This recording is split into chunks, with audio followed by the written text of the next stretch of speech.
Hello, everyone. Welcome to episode 1 of Tubi Fare, the show where we definitely did not come up with a name before the idea. I am Steve. Joining me tonight, you can maybe see on camera, maybe not, depending on how this goes. We have Jeff. Yeah, I'm here. It's a great Looks name, like- Tubi Fare. It's excellent. Yes. If only you guys would let me call the Steve cast that. I see Jeff's got boxes. He's already packing. He's ready to go. Yeah. Forgive my mess here. I'm starting to pack because I'm planning to move house presently. So, yeah. And we also have coming to us from his spooky low Wi-Fi basement, Mr. Matt.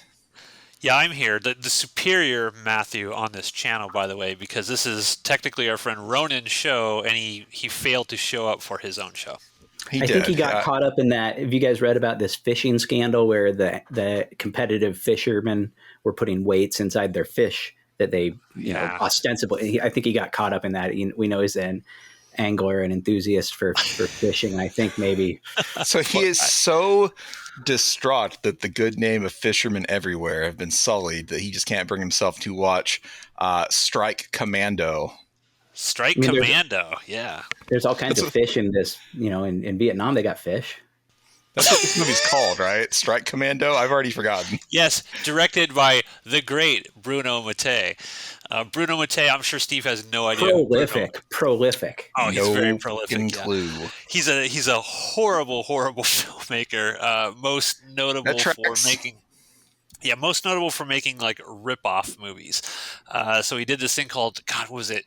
Shock Shadow or something, but it was labeled as like Terminator 2 around the world. It was like a combo of Aliens and Terminator. But I think he did one of those zombie movies, right? Yes, I was just about to say Hell of the Living Dead is probably his most famous film, I would guess. Maybe Women's Prison Massacre. That could be a close second. But Hell of the Living Dead, I think he got sued because he stole Goblin's music and just put it in his film. So he's a notorious ripoff artist. So yeah, I was quite excited to see. I think Vincent Day was a pseudonym I saw when this popped up or something. I was like, that's a Bruno Mattei pseudonym there. So all right. Yeah, I had no idea what any of this is. We really didn't know what we were going to do with this show. We just liked the name, and so we figured we got to do something with it. So I think this might before someone steals it. Park it. Let's go and get tubifare.com, wrap that up. Tubi Fare Patreon. I think we're just going to scroll way down the offerings of Tubi. We're all big Tubi fans, right? I mean, that's part of it is we love Tubi. Tubi in my mind just kind of stands above. Like I have Netflix and I could care less. Like I'd be happy to cancel Netflix if I didn't have family members who like it, et cetera. But Tubi just kind of, it's one of these places that you can go and find something weird and old that you haven't seen before, but it makes you feel nostalgic for the old movies you used to rent from the video store. You can't get that on Netflix. You got to go to Tubi or other. There are other places too, but Tubi provides that. Tubi provides that. I think what's unique about Tubi is Tubi lives in this weird world where it has amazing A+ films alongside like low budget, micro budget Strike Commando. Yeah, we got friends here in Nebraska who have their movies up on Tubi, and then there's also like sometimes you'll see Shawshank Redemption up on Tubi, and so it's like this. I like your description, Jeff. It is like an old school video store. You just kind of go through and see, that looks like an interesting cover. Having worked in a video store before, I can concur. So the other day I was looking for action movies for future Steve cast, and there are so many like 70s and very early 80s ninja movies that have just such terrible film quality because of the way they were made, and the scans on Tubi are probably like a copy of a copy of a copy of a VHS. And that's absolutely what we used to sell and rent out. Yeah. I love Tubi. I think it's great. It's the best. It is the savior of the Stevecast for sure. I mean, come on. Yeah. So let's actually talk about this movie that we all watched. Again, if this sucks, I'm going to blame Ronan since this is his show. This movie, it plays out like a parody that you are supposed to treat seriously. It is all over the place. There are probably 6 or 7 different movie stories built into this thing, but I guess we'll just start at the beginning. It stars I don't know who it stars. The main character is named Michael Ransom, which is an awesome name. It's a good name. It's a good name. Dude is such a terrible actor. Whoever that is, he's so bad. I was looking him up. I think he played in some like 1970s TV show that was probably pretty short-lived. He played Captain America. That's a canon movie, right? Really? Yeah, you go on, but I'll try and pull this up. I could be totally wrong, but I know there was a low-budget Captain America movie that I thought was made by Canon, but I could be way off. I just remember it because Captain America, rather than having like a Captain America like mask, he constantly wears a motorcycle helmet that's painted like Captain America colors. Yeah. 1979 Captain America film. That's this guy. Wow. Good. Okay. I haven't have to watch that either. We're gonna Steve cast that shitty Captain America movie. That's probably on Tubi somewhere. Anyways, Michael Ransom is a military man, and the movie opens. He's in Vietnam, and he's going out to set bombs around a camp. And there's kind of a good military leader guy and a bad military leader guy. And the good military leader guy is Michael Ransom's buddy, and he insists he's got 7 minutes to complete this mission. Colonel Troutman is the guy's name. Yeah. I love how was it the Air Force that the bad guy is basically the he's like, man, what your Air Force couldn't get done, my strike commandos he can do. My strike commando will get it done. What branch of the U.S. military is that? Strike Commandos. It's its own thing. But anyways, there's a countdown. Michael Ransom has 7 minutes to get in, plant the bombs, and get out. But the evil military guy says, we've given him too much time. Just blow the bombs now, and we'll kill whoever we kill. Michael Ransom himself is fine, but his buddies both get caught. And so the evil military guy sets off the bomb. It blows everyone up.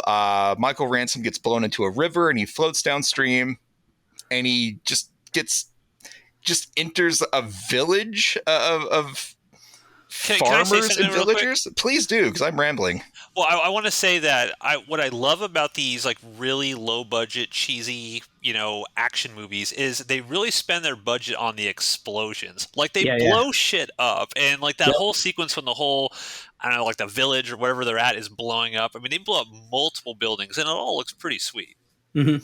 I was noticing that like there's a big dichotomy between explosions and gunshots, because everything explodes, but no one gets shot. Anytime someone gets shot, someone does get shot. There's nothing. There's no squibs whatsoever. You just see people. Like you see bullets impacting around them, and then they just collapse. No one ever actually gets shot in this movie. We are supposed to believe that just the shock waves of the bullets impacting around them just liquefy their insides and makes them collapse and die. There are no squibs in this movie. I love like every time, I guess it's like the Viet Cong or something they're supposed to be fighting, but it'll be like 5 dudes side by side that just show up, and then they just all get mowed down and they all flail wildly. And none of them get shot. Yeah. There is not an ounce of blood due to a bullet anywhere in this movie. Anyways, Michael Ransom gets rescued by this random village in Vietnam, and they're like, the American will save us, and they start chanting American. Real White savior sort of white thing. Savior, yeah. I wish we had Captain Rachel America on for her save thoughts. us. Yeah, well, if Rachel were here, we could really unpack and deconstruct this, but. Yes, we'll have to soldier through. So the villagers want the American to save them, but the American has morals. The villagers kind of test him by we do. We are the good guys in every world conflict. There's an enemy Viet Cong soldier that the villagers have captured, and they ask the American to just kill him, just execute him. And the American says no, and so he kind of fails. The first test, the villagers stop chanting American, and they're about to, now we have to wait for another American to roll into the village to save us. But then someone just kind of offhandedly mentions that there are Russians there, and that makes Michael Ransom all in. He immediately pivots. That's what makes it real. He is ready to go and take the fight to the Russians. Well, it's weird, though, because wouldn't it be the Soviets at this time when the movie was made? So why'd they call them Russians in the thing? I mean, would they... It seems like most movies would call them Soviets. They still referred to people, the Soviets as Russians back then. Really? Sure. I feel like a lot of movies would just call them Soviets. Like, they didn't call Ivan Drago a Soviet, right? He's a Russian. I don't even remember. I'd have to watch the movie. I'm saying they call them Russians. Okay. All right. Well, the movie called it Russians, and so that's what we were going to roll with. Of course, we are going to honor the great things that this movie put in front of us. Michael Ransom, I guess, as payment for being rescued by this village, by these villagers, he makes an agreement that he's going to call in a chopper to come and rescue himself and the good, all the able-bodied ones, the healthy villagers. The old people have to stay and just, he specifically says, the old people, the infirm, you got to stay behind. We'll send a chopper back for you later on. But he and the healthy villagers, they set out. They get into numerous fights where no one gets shot. Luckily, when they get attacked, Michael Ransom seems to have a bag of endless grenades that he can throw onto boats. He can throw wherever. Like they smoke too when he pulls the pin. They smoke for like 17 damn minutes on 4th of July. These are the I've never thrown a grenade. Yeah, maybe that's how they work. I don't know. Yeah, I mean, have video games lied to me? Because usually they got 6-7 seconds. He drops a bundle in one part of a boat, walks over to the other part of a boat, drops another bundle. He's there for like 3 days before these grenades go off. Towards the end, when at the very end, sort of like I guess the epilogue or whatever, he sets that grenade on that girl's desk. He's like, "You got 2 minutes." Like, really? The grenades last that long? 2 minutes? I don't know. Maybe they do. We got military friends. We probably got different ones. They probably got different ones. Like this one's got like a green stripe on it, and that lasts 2 minutes. And this one's got a blue stripe, and that only lasts 10 seconds. You got to keep them organized. I'm just going to trust that the video games did not steer me wrong, and this movie is simply incorrect. But Michael Ransom and company get attacked. All the villagers have to retreat back to the village while Michael Ransom tries to get to the extraction point. I forgot to mention there's a kid in this movie named Lau, and he's real interested in Disneyland, and this is going to come back later on. But Lau is like, America. He believes in America, man. I like it. Lau tells him, American, tell me about Disneyland. He's like, they have so much popcorn, and there's a genie that grants wishes. It just grows on trees, dude, which is funny because popcorn does literally grow out of the ground. Why do you got to say it grows on a tree? It's already grown on a plant. This movie's Italian, so maybe it's different. Okay. The trees and weird Italian popcorn. Corn is different in Italy. It's an Italian film. It's one of those. It is. Anyways, Michael Ransom gets back to base. He presents evidence to the evil military guy that the Russians are there, and so, having just gotten back to safety, he immediately gets sent out again. And this time, he is supposed to go and get evidence that Russians are attacking, because the evil military guy says, we have to have proof. We can't do anything. We can't send in choppers. We can't send in backup. You are literally on your own. Here's a camera. Go take pictures of the Russians and bring those pictures back. This was way before 2003. I mean, we got a lot more relaxed on the kind of proof we needed circa 2003. But back then, they needed some hard evidence. Yes. we needed photos of them 3 Russians running around the jungle. Yeah. I don't even know that there are 3. I think there was 1 Russian and then 1 woman of undetermined descent and just a bunch of Viet Cong people. There was only 1. I remember.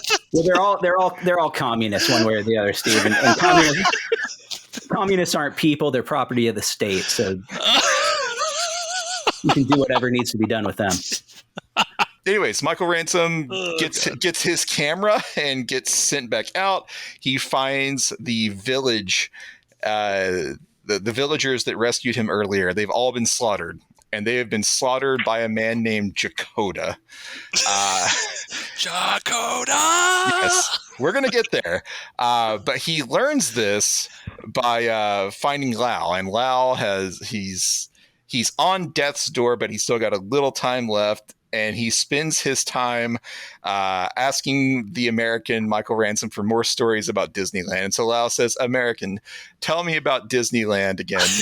I love American. Now, I will say, as someone who's been to Disneyland, I love Disneyland. It's a great place to be. I can understand why that kid wants to go to America and go to Disneyland.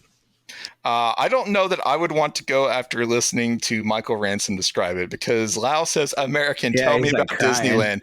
And Michael Ransom goes, I got so much popcorn. The tree to get it. He sobs about popcorn and this genie to this kid that he's known for like 11 minutes at this point. He got tons of popcorn there. Michael Ransom goes to the Russian base and he starts yelling Jakoda. But he doesn't just yell the name. He yells each individual syllable, like, Ja! Go! Da!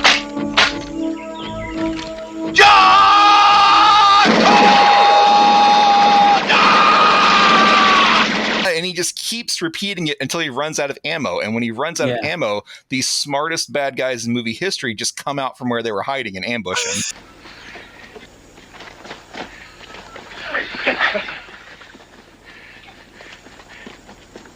There's like 1,000 of them that just pop out behind the trees.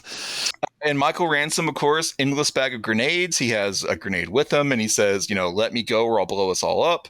And then Jakoda just pulls out this random American soldier that was kidnapped. And that makes Michael Ransom. He was just willing to blow himself up. I don't know what exactly has changed in this dynamic. Whatever. He gives himself up. It's just immediately starts just stealing and robbing from Rambo, because what they are doing with these captured Americans is making them record like radio broadcast, encouraging the American soldiers to give up, quit, this war is lost, just abandon your post, leave. And they are trying to get Michael Ransom to do this, but of course he doesn't, so they begin to torture him. He stays very well fed during the torturing because he's just still, they'll just beat the shit out of him, but he stays just fucking buff throughout the whole thing. So they did apparently. He's marking his cell like every single day. And at points like 4 weeks in or something like that, he still looks as exactly awesome as he did. They take a blowtorch to his back. It doesn't even phase him. Doesn't phase him. He gets forced to like carry big weights like over his head, like suspended by his neck. Like weights are pulling him down towards like these wooden spikes. He's got to use the strength to hold himself up. Again, I'm not an expert in torture. They're helping him stay in shape because they're making him carry all this stuff. So, I mean, there's your reason. A part of staying in shape is eating right. And I think maybe they went a little too far. They could have cut back on, the calories that they were giving him. Because the other guy that they kidnapped is just skin and bones at this point. In my mind, when I'm daydreaming about like what I would do, I like to think to myself that I'd be like working out in prison and getting jacked in there, but I don't know if that's really true or not. I thought you were taking that a completely different way, and you're going to say, I like to think about what I would do if I was torturing people. Oh, no. I thought he was going to say, I like to think about what I would do if I were being tortured and I was in this situation. No, I'm in like We're prison. all reading and I'm this. like, okay. Yeah. I feel like you have to work out in prison, right? Because you don't want to be the one person who can't defend themselves. So you kind of have to.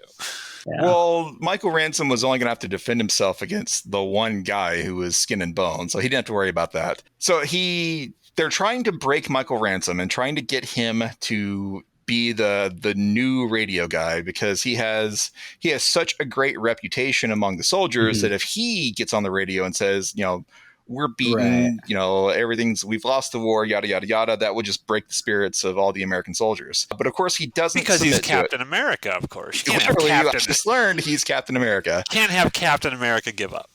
And so none of this torture is working. Obviously he's not happy about it, but none of it's working. He refuses to cooperate until they kill the other guy. I don't even remember this guy's name. John McCain.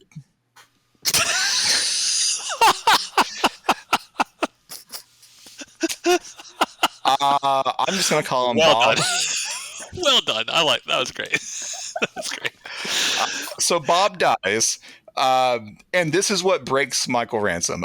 This random white woman who is hanging out with Jakoda just says, this is immoral. Like, he's been tortured for like 4 weeks at this point, but she's like, it's immoral. It's a human to just leave him in the room with a rotting corpse. Yeah, sure enough, everybody's got a line, That's the line, right? I like the shot of the corpse too. Like, they literally show it sort of decomposing in a horrible practical effect. But I like that they went there. They at least tried. They had it left over in the cabinet from the zombie movie or something. Yeah. It actually worked because Michael Ransom cracks at that point. He starts like trying to cover his nose. He's like yelling at the corpse, like, "Why are you here? Leave me alone." And so all this torture and just being around a dead body is what sends him over the edge. And so they put Michael Ransom in front of the radio with like no security whatsoever. And so he starts to make his broadcast like, American soldiers, blah, blah, blah. And then he hulks up like, keep fighting. And he fights off the splicing Rambo right there. That clip from Rambo. Do that. Yeah, where he grabs the mic. There's so much Rambo in this movie. Like it's definitely like a Asylum version of First Blood Part 2, right? Yeah, they tie him to the wire bed mattress to electrocute him. It steals so much from him. But he hulks out and fights off like the 2 people that they assigned to guard him, and he just grabs the random woman and just drags her around the jungle. You know what I'm amazed by, Steve? That you could remember this plot. Because I watched this, I just watched this today, I'm like, what the hell is Steve talking about? Oh, yeah. This is remember how the stuff you're talking about. Yeah. This is why you make me do all of the recaps in the Steve cast, because I locked this shit down. So he drags the woman through the jungle, and she eventually warms up to him because he is the good-looking American man. So that makes her abandon whatever her evil ideals were, and she's going to support him. But she eventually dies, but not before revealing. And this is actually a twist that I did not see coming. She reveals that the evil military guy is actually working for the Russians, and he purposely sent Michael Ransom to be captured because he wanted Michael Ransom to be broken. He wanted Michael Ransom to get on the radio and say, abandon your post, abandon all hope, because that would demoralize the entire American army. After this point, the good guys know that Michael Ransom is free and heading towards an evacuation point. And so the evil military general gets in a helicopter and goes and tries to kill him. Michael Ransom stock footage of a helicopter, by the way. A lot of stock footage of really bad looking stock footage. Including a helicopter kind of sort of going down because Michael Ransom shoots it down. And so the stock footage crashes off screen. And then it just cuts. It cuts to like an indeterminate time later, and it just says Saigon, near the end of the war. No, before that he fights Dakota and like a completely like stupid. No, he fights Dakota after that. I mean, don't gloss over the teeth. The teeth. Yeah. Remember, that's is like it Dakota's the main teeth? thing that I do remember. Oh, the metal teeth? Yeah. We're not there yet. There's 2 Dakota fights. I remember this. You're on the first one. Okay. We're at the first Dakota fight. Yeah. More to come. Right. They fight.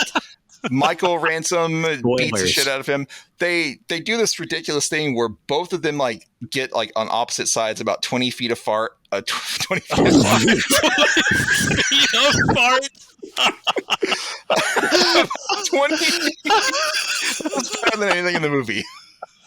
They get about 20 feet apart and they yell at each other and they run. They run as fast as they can toward each other, and the camera cuts and they just like dink, like their heads just bonk.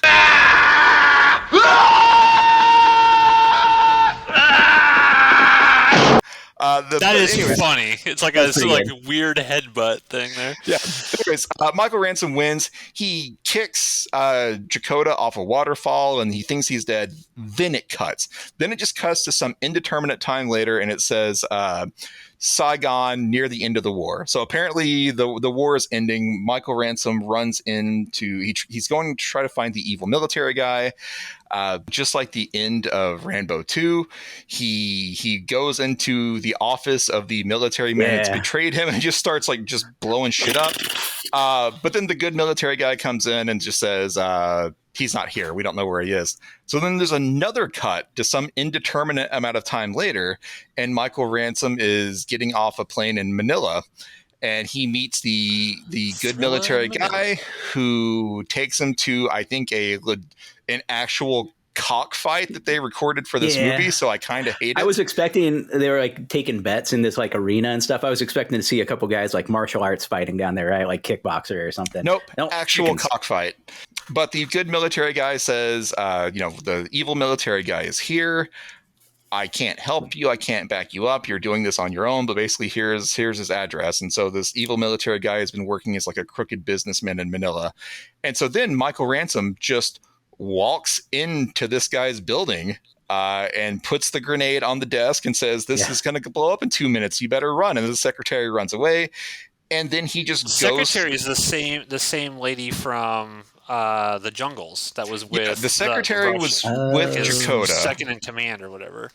But Michael Ransom she recognizes him.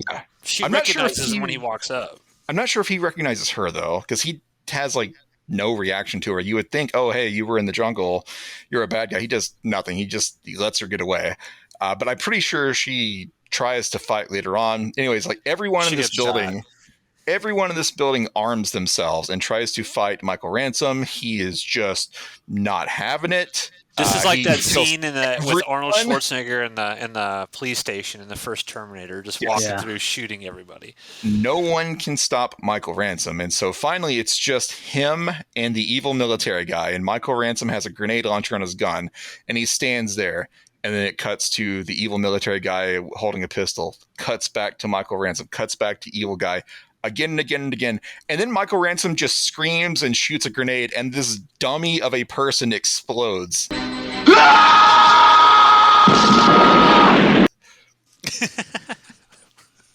don't know what else you want from me. It's pretty good. It's not the end, because now it's time for Dakota fight number 2. That's true. That's true. That's true. Because he goes American ski at the very end. So Michael Ransom walks out the door. He thinks he's beat everyone, and then Dakota shows up and calls him the American ski, and then he says, "I'm going to make you pay for this," and he points to his mouth, and he's got like metal teeth on everything. I'm going to kill you for this.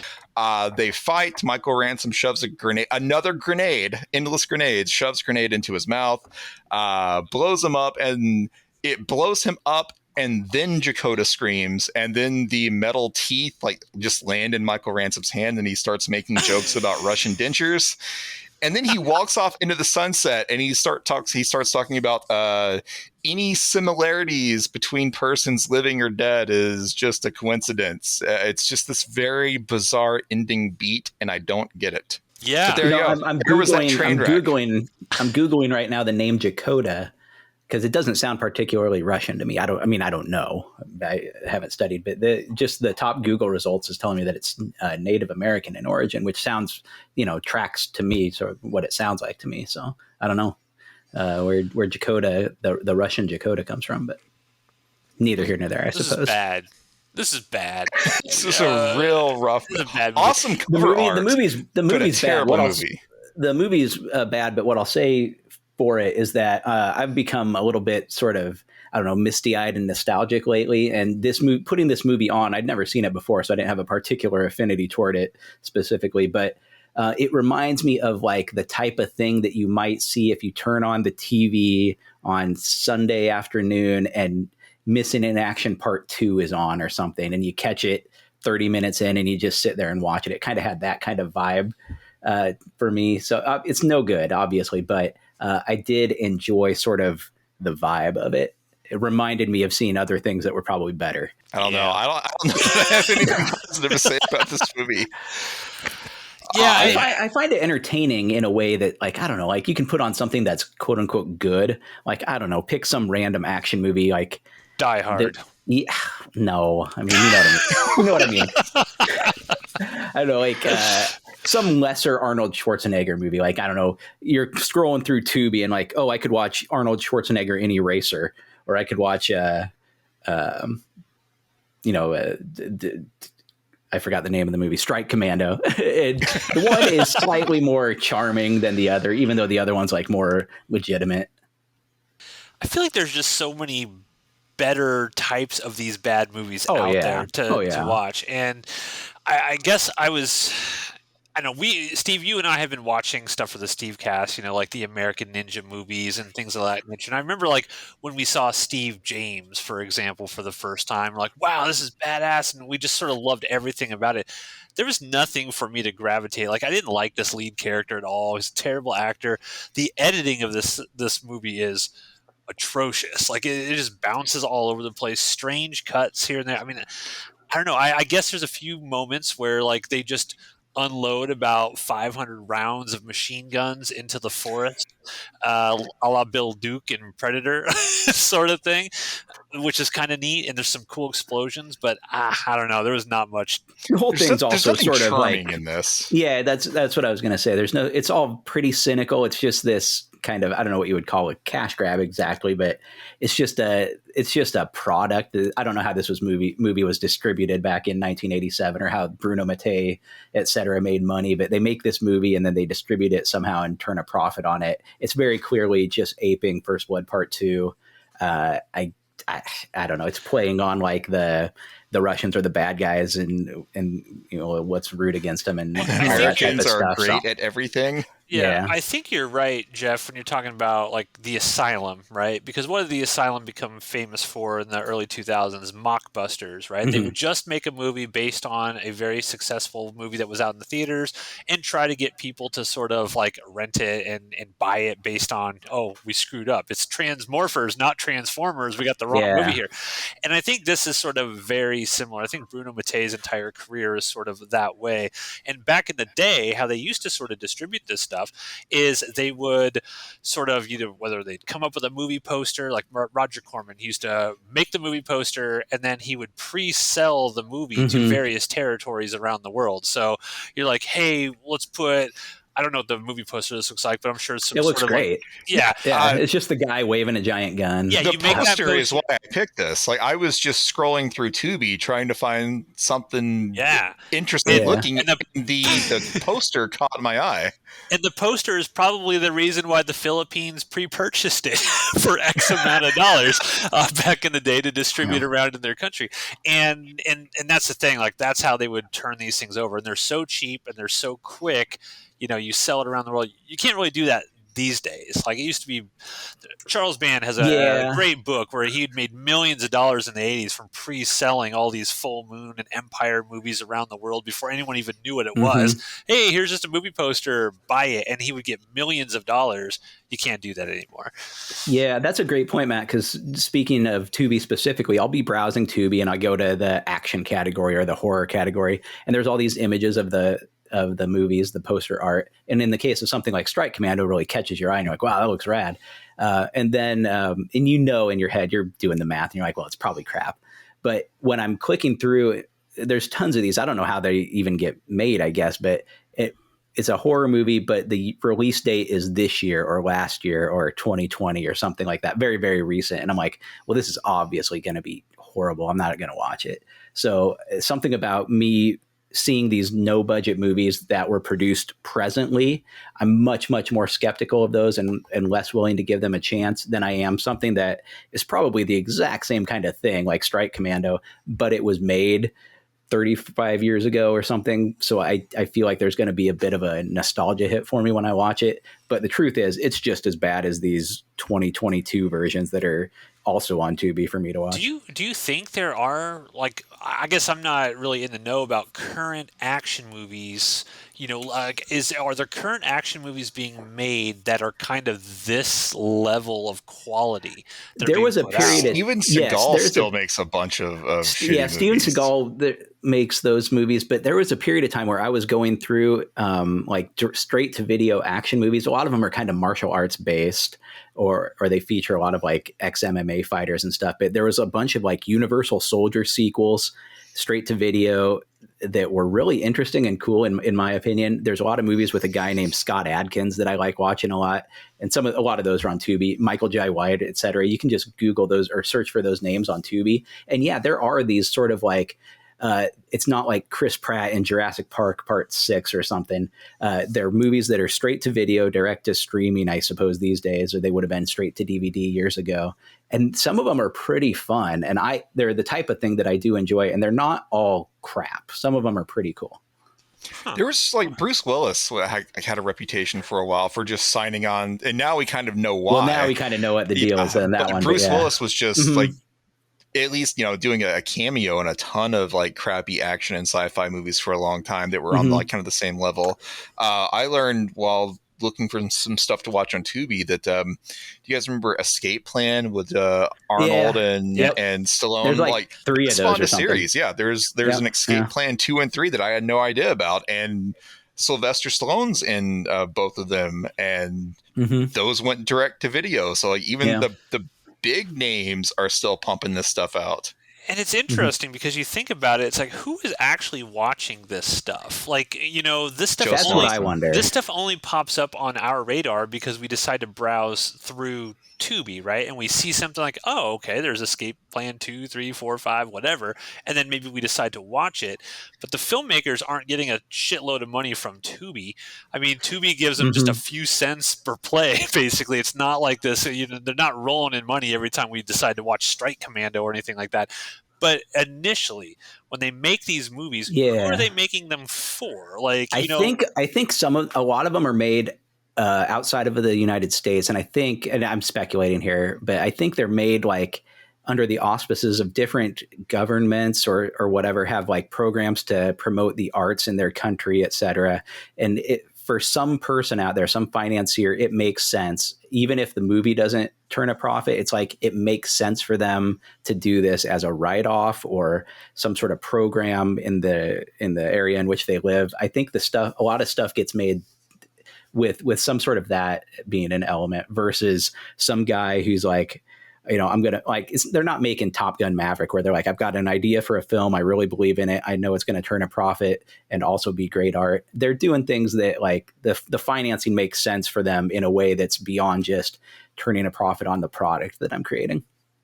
Yeah, because I know with that Bruce Willis sort of thing, obviously, like you said, we know the main reason why, because people were mocking him forever. Why are you doing that? And it's a good testament. Like, you should never just sort of just assume why someone's doing something. You don't like, know everyone's got going on. You have no idea what's going on with people.